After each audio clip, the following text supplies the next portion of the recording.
Já teve a sensação de que alguns relacionamentos parecem seguir sempre o mesmo roteiro, quase como se fosse invisível?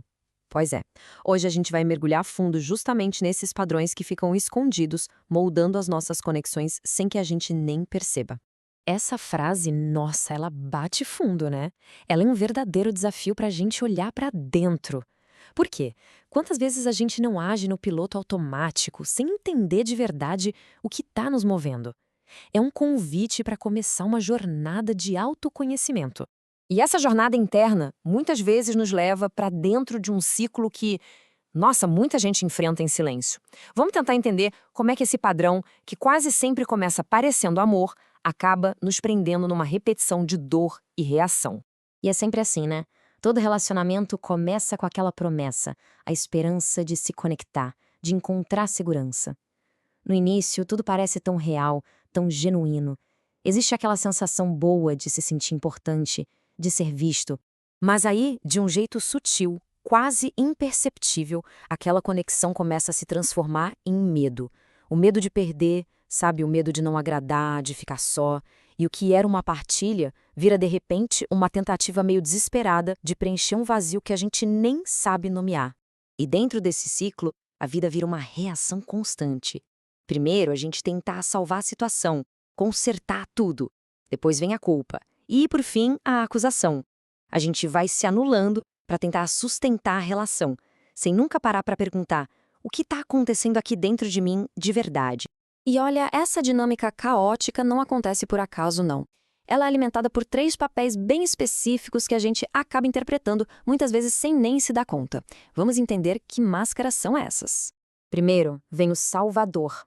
Essa figura, aquela pessoa que assume a responsabilidade por absolutamente tudo. A identidade toda se constrói em cima do sacrifício, naquela crença de que eu preciso resolver os problemas de todo mundo para essa relação dar certo. Só que carregar o mundo nas costas cansa. É um fardo pesado demais. E é aí que o salvador, exausto, se transforma na vítima. Começa a surgir aquele sentimento de injustiça, de ressentimento, aquela sensação de eu dou tudo de mim e não recebo nada em troca. É um lugar de muita dor. E quando a dor da vítima transborda, não cabe mais dentro, o ciclo se fecha com o perseguidor. Aquela dor que era interna, agora explode para fora em forma de raiva. A crítica e o ataque viram as principais ferramentas, e o outro se torna o grande culpado por todo o sofrimento. Salvador, vítima, perseguidor. É uma verdadeira prisão sem grades. O preço de viver nesse triângulo dramático é altíssimo, é devastador.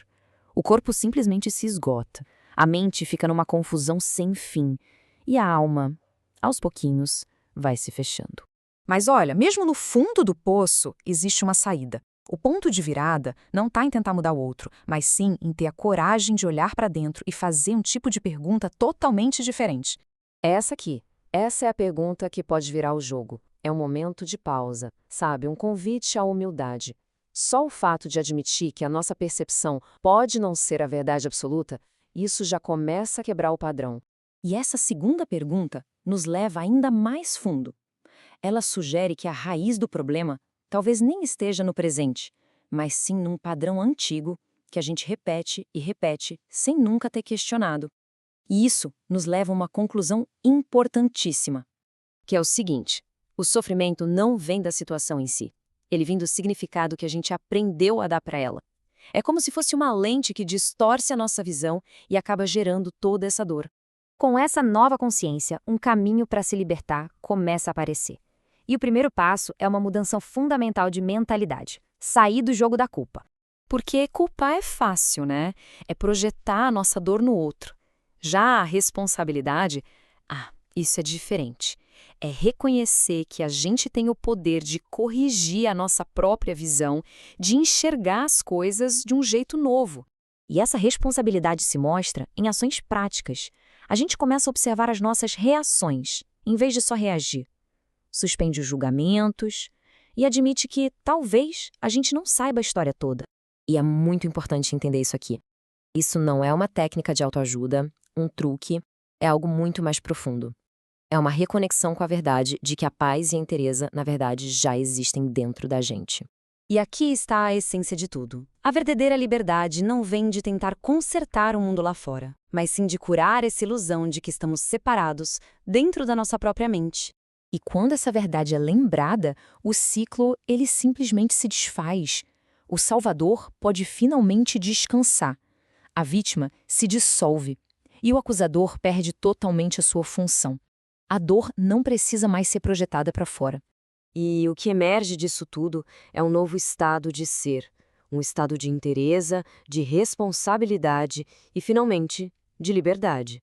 E a questão que fica é: o que acontece quando a gente para de reagir e começa a simplesmente observar?